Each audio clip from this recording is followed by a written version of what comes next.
Very very serious matter. कौन आएगा पाकिस्तान के वज़ीर आज़म से वज़ीर हाउस में मिलने, सोचेगा, ही विल थिंक ट्वाइस कि मैं कोई बात कोई ऐसी सेंसिटिव करूं ना करूं। 100 बातें होती हैं, बात मेरी नहीं है। शहबाज शरीफ बतौर वज़ीर आज़म, कोई भी वज़ीर आज़म हो, और वहाँ पर इस तरह की सिक्योरिटी लैब्स हों, ये पाकिस्तान की 22 करोड़ आवाम की इज़्ज़त की बात है। मैं नोटिस ले रहा हूँ, इंशाल्लाह एक हाई पार्ट कमेटी मैं बना रहा हूँ जो कि इस सारे मामले की पूरी तहकीक करेगी। और पिछली हुकूमत ने हुलिया बिगाड़ा और बेड़ा गर्क किया खारजा पॉलिसी का, दोस्त ममालिक को, बरादर ममालिक को जिस तरह नाराज़ किया गया। मुझे बास दोस्त ममालिक के सरबराह ने जो अल्फाज कहे मैं वो दोहरा नहीं सकता, क्योंकि वो एक अमानत स्टेट सीक्रेट है। मरियम नवाज साहिबा बेटी ने मुझे किसी सिफारिश का नहीं कहा, ना कोई फेवर का कहा। बिल्कुल डॉक्टर तकीर ने मुझसे बात की कि ये इनकी जो मशीनरी है शुगर मिल की, आदि वो हिंदुस्तान से वो इम्पोर्ट की है PTI के दौर में, ये मेरे दौर में इम्पोर्ट नहीं हुई। तो उन्होंने उसके तनाज़ुर में ये अपनी एप्लीकेशन दी। इसके मुकाबले में कोई हीरे जवाहरात की जो पेशकश होती रहीं, वो तो उसकी ऑडियो में इसकी बात आपने सुनी। कैरेट नहीं, वो कहते हैं पता नहीं 5 कैरेट मुझे चाहिए या पता नहीं कितने कैरेट चाहिए। मैंने तो 19 रुपये नहीं दिए। मैं अस्सलाम वालेकुम नाज़रीन, आप देख रहे हैं प्रोग्राम 7 से 8। मैं हूं करण नाज। वज़ीर आज़म या मोहम्मद शहबाज शरीफ साहब ने ऑडियो लीक्स के मामले पर आला सतही कमेटी बनाने का ऐलान किया है। वो कह रहे हैं कि इस तरह की ऑडियो टेप्स के बाद पाकिस्तान के वज़ीर आज़म से मिलने के लिए कोई आएगा, ये सिक्योरिटी लैब्स है। अच्छा, वज़ीर आज़म साहब ने मरियम नवाज साहिबा के दामाद के हवाले से वो जो ऑडियो लीक्स आई है, उस हवाले से भी उन्होंने अपना बड़ा मौक़िफ़ वाज़े दिया है। वो कह रहे हैं कि ये शुगर मिल्स की जो मशीनरी है वो आधी मशीनरी भारत से PTI के दौर में मंगवाई थी, और इस हवाले से मरियम नवाज से उनकी कोई बात ही नहीं हुई है। आर्मी चीफ के मामले पर भी वज़ीर आज़म साहब ने बात की, और वो कह रहे हैं कि आर्मी चीफ की एक्सटेंशंस पर उनका वाज़े मौक़िफ़ है। उन्होंने बताया कि ये आइन और क़ानून के तहत फ़ैसला किया जाएगा। इमरान खान साहब से भी उन्होंने सवाल किया है कि जब आपने आर्मी चीफ को एक्सटेंशन दी थी तो आपने क्या उस वक्त अपोजिशन को ऑन बोर्ड लिया था। इसके साथ साथ वज़ीर आज़म साहब कह रहे हैं कि दोस्त ममालिक ने पाकिस्तान की पिछली हुकूमत के बारे में जो कुछ कहा है वो लफ्ज़ों में बयान नहीं किया जा सकता। दूसरी तरफ इमरान खान साहब हैं, वो इल्ज़ाम लगा रहे हैं कि इसहाक डार साहब को डील के तहत पाकिस्तान लाया गया है, और उन्होंने सिक्योरिटी फोर्सेस की तरफ इशारा करते हुए कहा है कि वो भी उन्हें नहीं रोक सके। वैसे खान साहब, किसी ने भी उन्हें क्यों रोकना था कि आप ही उन्हें पाकिस्तान की अदालत के सामने होने का नहीं कहते थे? आप बार बार ये सवाल नहीं उठाते थे कि आएँ पाकिस्तान, आएँ अदालतों का सामना करें? अब जब पाकिस्तान आ गए हैं तो आप कह रहे हैं कि उनको किसी ने रोका नहीं। खान साहब, आपकी बात भी समझ नहीं आती। वैसे इसहाक डार साहब का पाकिस्तान आना, खान साहब, आपको अच्छा नहीं लग रहा है, लेकिन अगर मार्केट पर नज़र दौड़ाई जाए ना तो ऐसा लगता है कि मार्केट ने इसहाक डार साहब को शायद बड़े अच्छे तरीके से वेलकम किया है कि विदिन 2 डेज़ डॉलर जो है वो 10 रुपये तक नीचे आ गया है। पेट्रोल की कीमतों में भी कमी का इम्कान जाहिर किया जा रहा है, तकरीबन 8 रुपये तक की कमी की बात की जा रही है। अब जिन गरीबों के घर में नाज़रीन इस वक्त खाने को नहीं है, गैस बिजली के बड़े बड़े बिल्स जो भर रहे हैं, जो इस वक्त बदतरीन महंगाई का सामना कर रहे हैं, उन अवाम को इस बात से कोई गर्ज नहीं है कि हमारा वज़ीर ख़जाना मिफ्ता इस्माइल है या इसहाक डार है या कोई और है। उनको सिर्फ मतलब ये है कि ये हुकूमत जो आई थी वो महंगाई मुकाओ का नारा लगाकर आई थी। महंगाई अब तक मुक्त क्यों नहीं रही है, बढ़ती ही क्यों जा रही है? तो इस पर बात करने के लिए प्रोग्राम में अल हाशमी साहब मुस्लिम लीग नून से ज्वाइन कर रहे हैं। आपको खुशामदीद कहती हूँ। अस्सलाम वालेकुम सर। इसके साथ साथ एक्सपर्ट ओपिनियन के लिए माहिर मईशत खाकान नजीब साहब, डॉक्टर खाकान नजीब साहब मेरे साथ मौजूद हैं। आपको भी खुशामदीद कहती हूँ।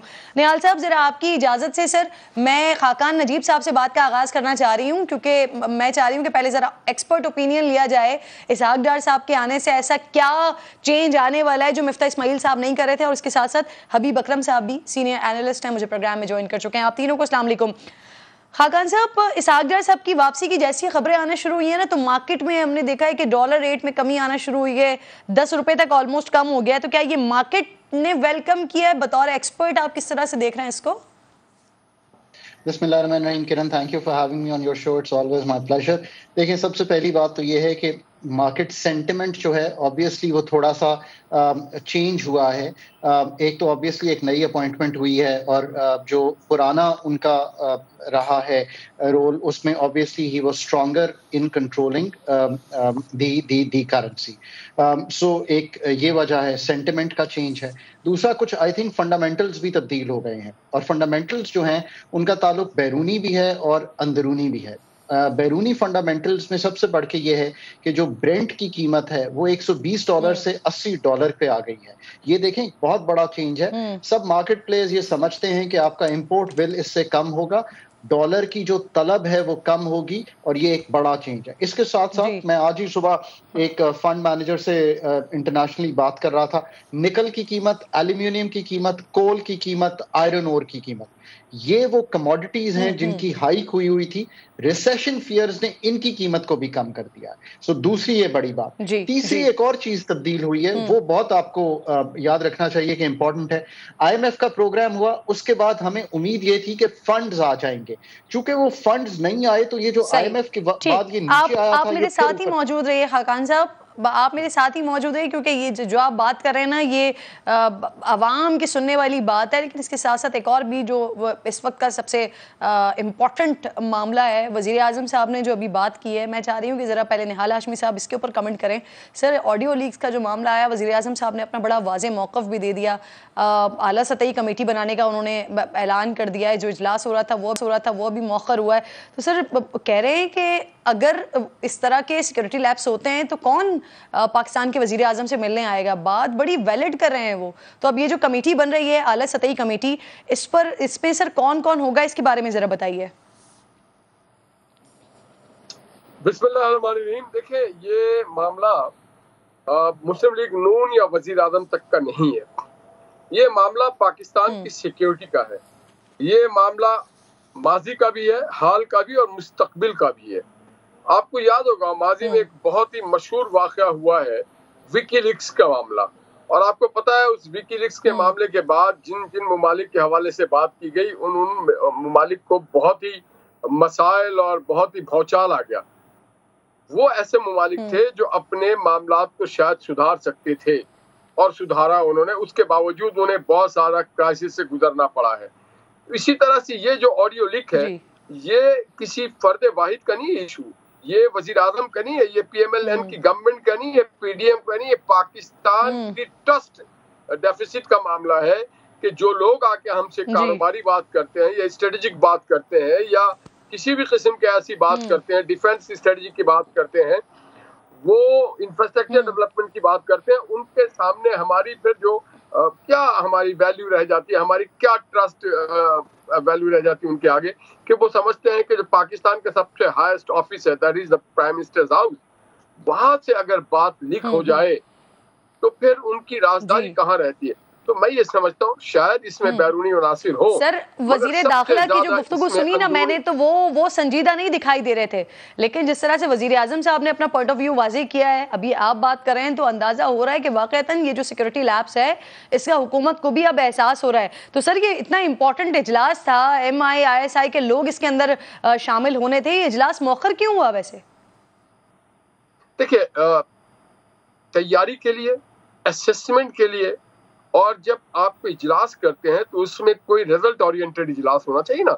सिर्फ सबको पता है कि ये हुआ है तो सब एक ही बात जानते हैं, मगर क्यों हुआ, कैसे हुआ, कब हुआ, किसने करवाया, उसकी तहकीकात। अपेरेंटली मैं भी अभी कोई ये नहीं कह रहा हूँ कि किसके दौर में और क्यों हुआ, मगर अपेरेंटली मुझे ये लगता है कि 3.5-4 साल का जो दौर गुजरा है इमरान खान साहब का, उसमें शायद उन्होंने, या हो सकता है उनके दौर में अहलकारों ने ये सब कुछ किया हो ताकि अपने बैरूनी आका और अंदरूनी आकाओं को खुश करने के लिए प्राइम मिनिस्टर हाउस में क्या एक्टिविटी हो रही है, क्या नहीं हो रही है, और फिर बाद में उन्होंने वो जो हमारे रास्ते में कांटे बोए, जो बारूदी सुरंग लगाई, शायद वो ये सब कुछ लगा के गया हूँ। मगर अब भी मैं हतमी तौर पे ये नहीं कह रहा हूँ, मगर ये आप कयास का इजहार कर रहे हैं सर, ये आप एक तज्जिया पेश कर रहे हैं, या आपके पास कुछ कॉन्क्रीट इस पर सबूत भी हैं कि पिछली हुकूमत ने शायद ऐसी ये बारूदी सुरंगें जो हैं वो लगाई हैं PM हाउस में, जिससे आवाजें रिकॉर्ड हो रही हैं? सर जी, यकीनन गालिब गुमानी यही है, क्योंकि इसके अलावा तो और कोई तरीक़ेकार नहीं है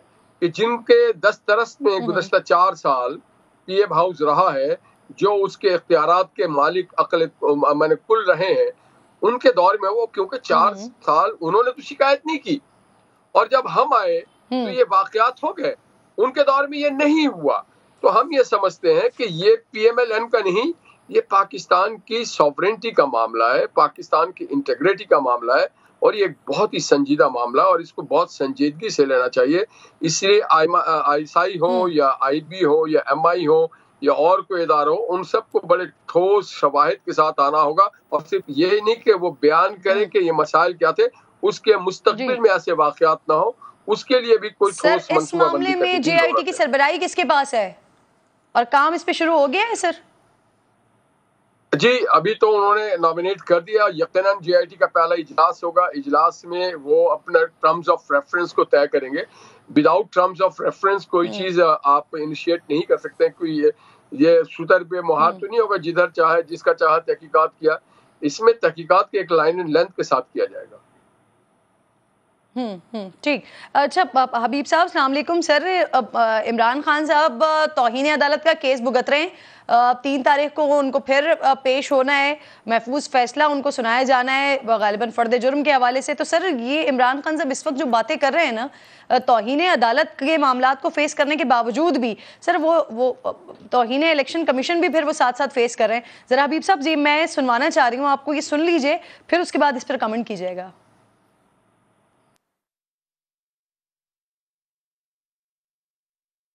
वो जो आया यहां पहुंचा है, सोचे कि इसको नैब ने बुलाया, पूछा कि तुम्हारी प्रॉपर्टीज किधर से आई हैं, बजाय जवाब देने के लिए प्राइम मिनिस्टर के जहाज में मफरूर हो जाता है। नून लीग के जमाने में वो आज पाकिस्तान आ गया है और फाइनेंस मिनिस्टर बन रहा है।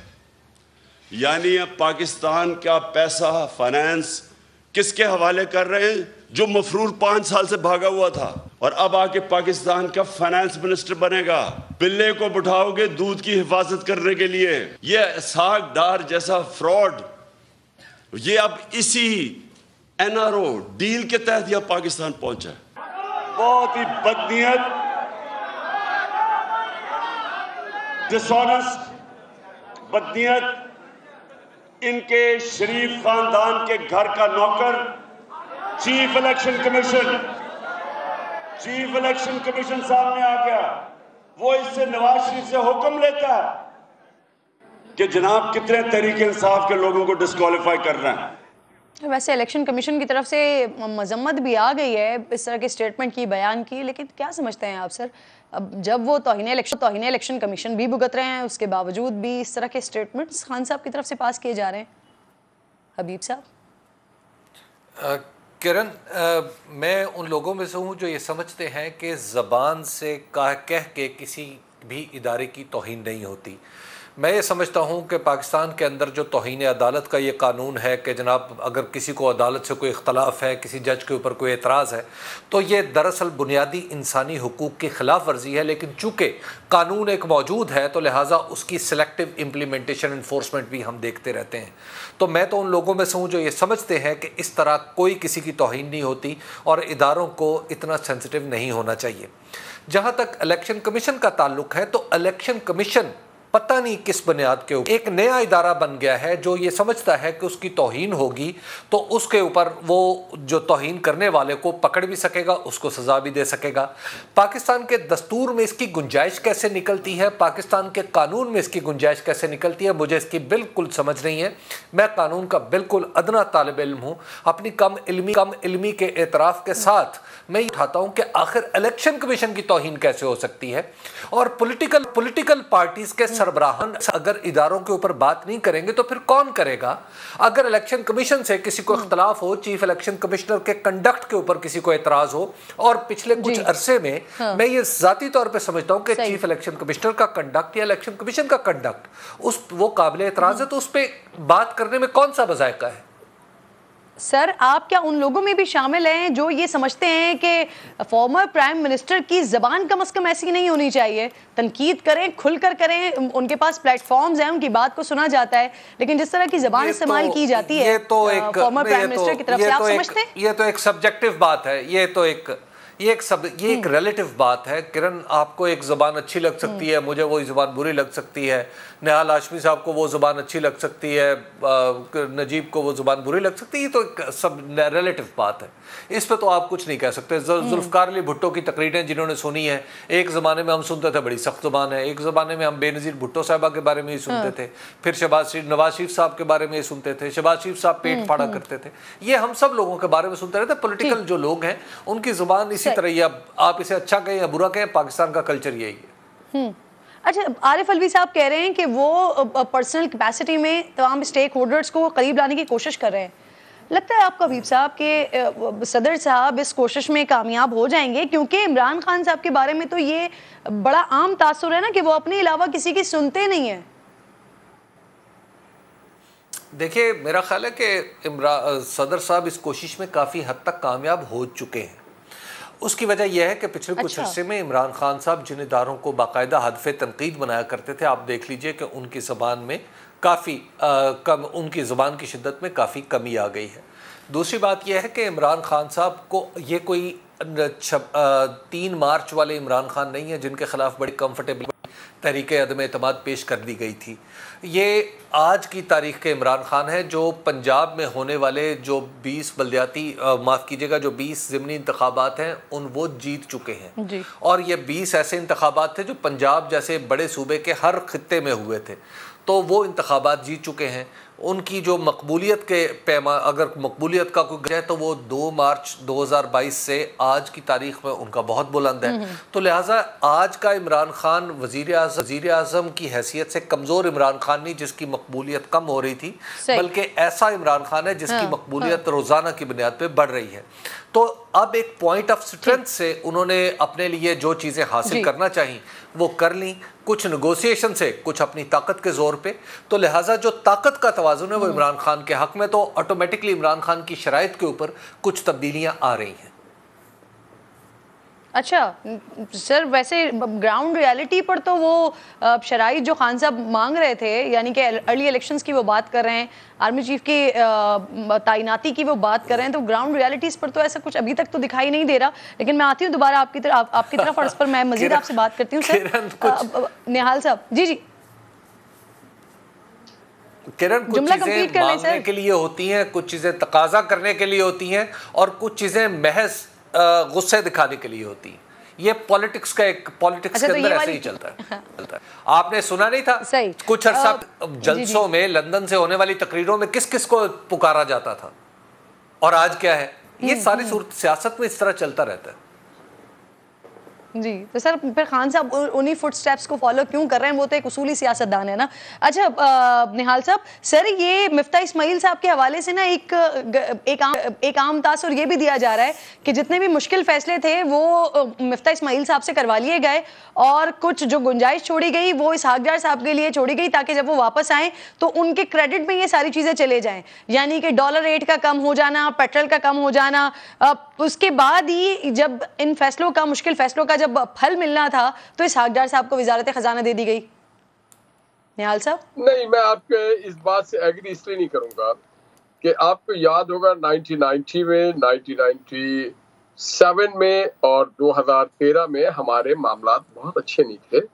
बिजली का शॉर्टफॉल बहुत ज्यादा था, ऑलमोस्ट पूरा मुल्क अंधेरे में डूब जाता था, कोई इंफ्रास्ट्रक्चर हमारे पास नहीं थे, पेट्रोल की कीमतें डबल से भी ज्यादा पे चली गई थी, डॉलर बहुत ऊपर चला गया था। आपको याद होगा 1998 में जब हमने न्यूक्लियर धमाका किया तो ये इसहाक डार साहब थे जिसने 80 रुपए डॉलर था और उसको पकड़ के नीचे 50 और 54 के करीब ले आए थे।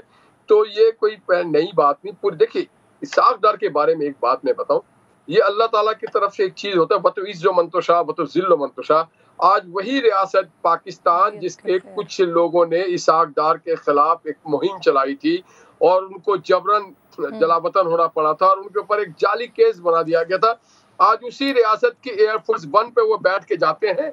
ये अल्लाह ताला की तरफ से होता है, इंसान के बस में नहीं है। इंसान इस तरह से किसी को इज्जत नहीं देता और आज फिर वो वजीर खजाना है और उनके ट्रैक रिकॉर्ड है। ट्रैक रिकॉर्ड ये है कि उनके हुकूमत का भी तो काम है ना, हुकूमत भी तो आप लोगों की है। देखिए मैं हुकूमत सिर्फ हमारी नहीं, हुकूमत जो है ये मुत्तहदा हुकूमत है, अपोजिशन की एक जॉइंट इत्तेहादी हुकूमत है। इसहाक डार अगर कोई नहीं था निहाल साहब, जरा मुझे इस बात का जवाब जो है ना नजीब साहब से भी लेने दीजिए। नजीब साहब, इमरान खान साहब आज भी कह रहे हैं कि पेट्रोल, पाम ऑयल, ग़िज़ाई अजनास की कीमतों का मवाजना पेश करते हुए वो दावा कर रहे हैं कि अब आलमी महंगाई के जो उनके दौर के बहुत ज्यादा असरात है वो अब कम हो चुके हैं, लेकिन हुकूमत इसके असरात आम आदमी तक पहुंचने नहीं दे रही है। तो क्या खान साहब की ये बात दुरुस्त है, उनका ये दावा दुरुस्त है? देखें, मैं जहां से हम पहले बात कर रहे थे वहीं से पिकअप करते हैं। एक तो यह है कि अब डॉलर का कुछ इनफ्लो भी बेहतर हो गया है, so that's good news for the country.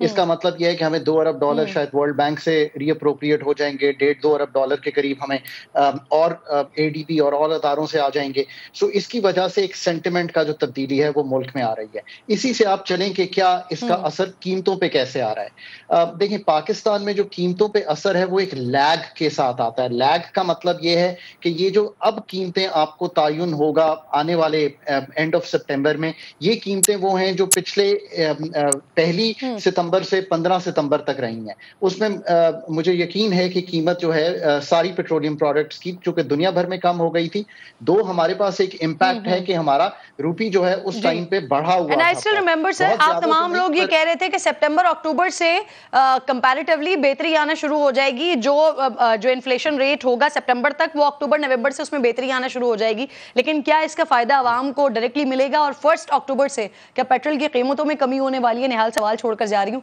Break के बाद वापस आती हूँ।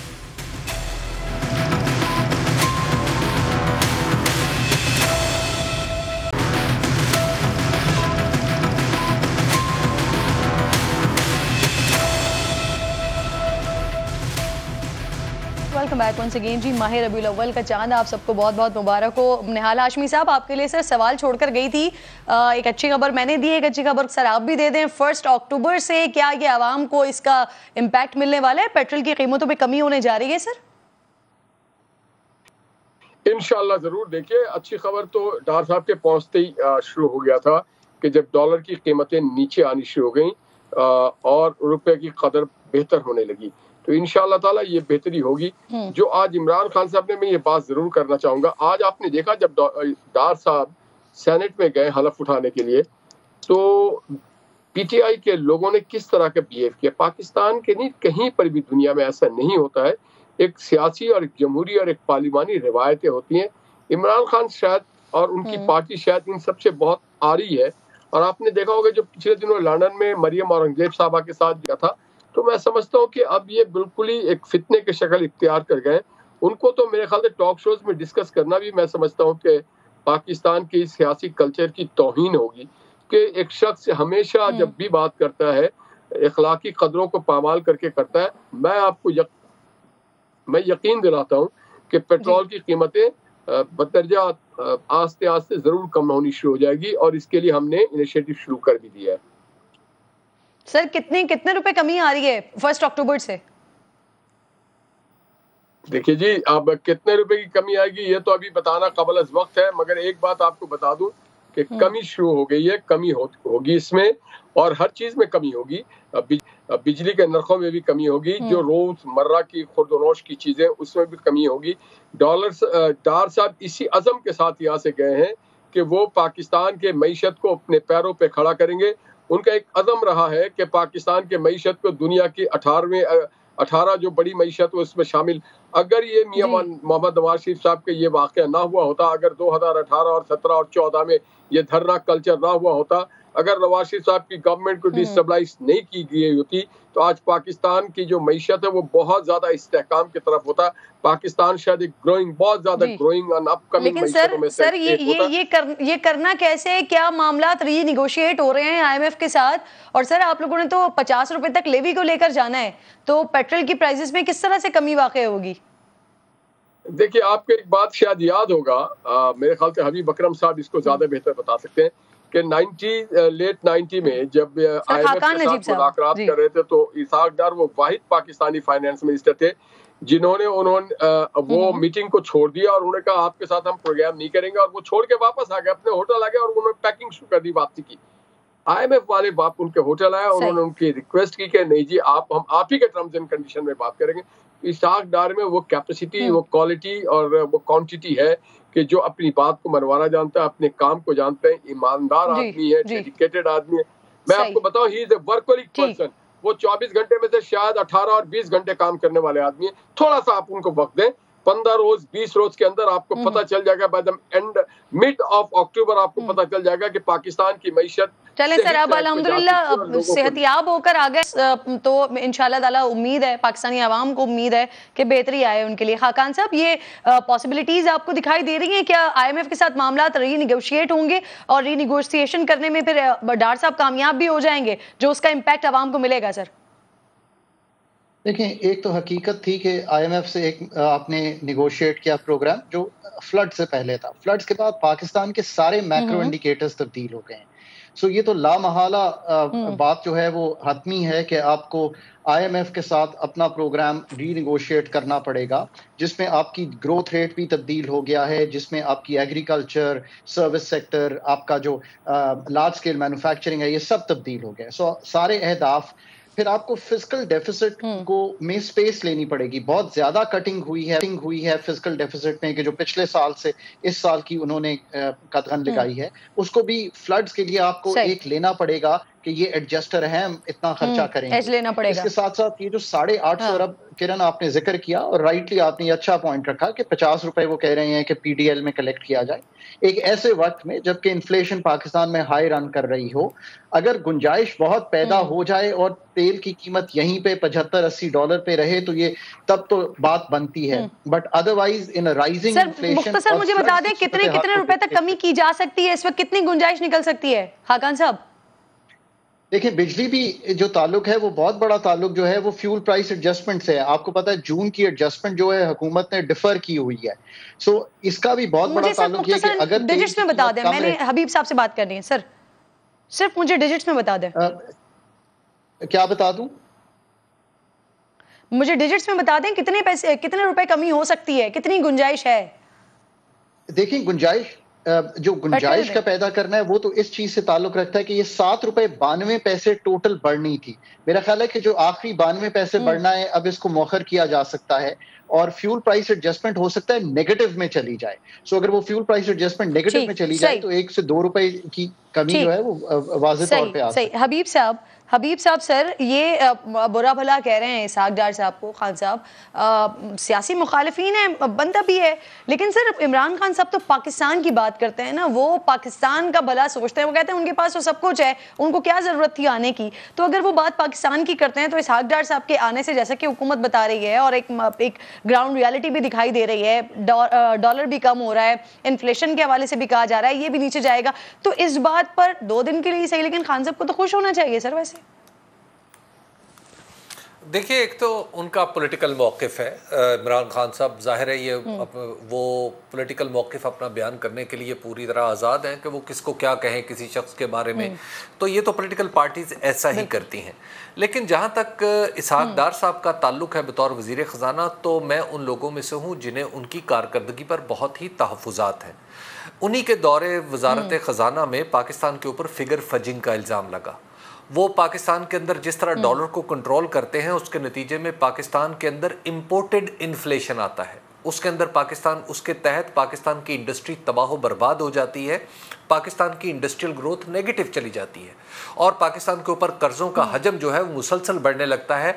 पाकिस्तान एक आलमी इदारों की चरागाह बन के रह जाता है। तो अगर ये है उनकी पॉलिसी, क्या उनके पास कोई डिफरेंट पॉलिसी है इस दफ़ा लाने के लिए? क्या वो पाकिस्तान के अंदर कोई बुनियादी तब्दीली करना चाहते हैं? मुझे नहीं लगता कि वो पाकिस्तान के अंदर कोई बुनियादी तब्दीली के लिए तशरीफ़ लाए हैं।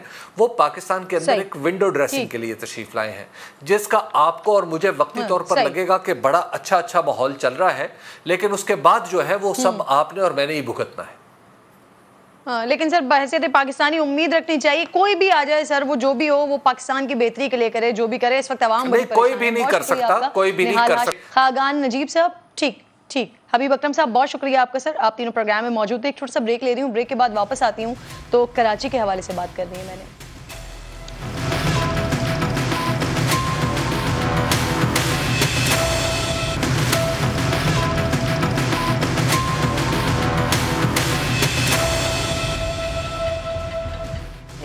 खुशामदीद आपको कहती हूँ। कराची जो है ना वो पूरे मुल्क का सबसे ज़्यादा टैक्स देने वाला शहर है और शायद सबसे ज़्यादा स्ट्रीट क्राइम में सबसे ज़्यादा जाने देने वाला शहर भी यही है।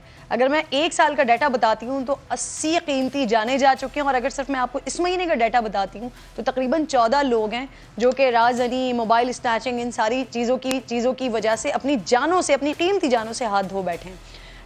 पुलिस चीफ फरमाते हैं कि जी जब तक सेफ सिटी नहीं बन जाता तब तक तो इसी तरह से फिर गुजारा करना पड़ेगा।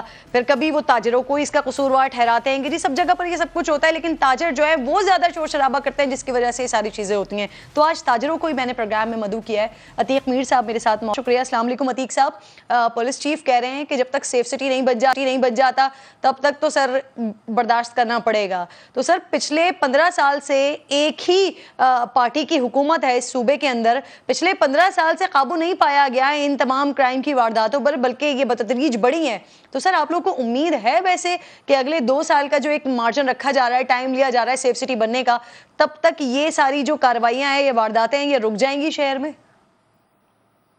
देखिए क्या जमानत है कि सेफ सिटी बनने के बाद भी क्राइम रुक पाएंगे और इदारे, जो सिक्योरिटी इदारे हैं, वो अपनी जिम्मेदारियां पूरी कर पाएंगे।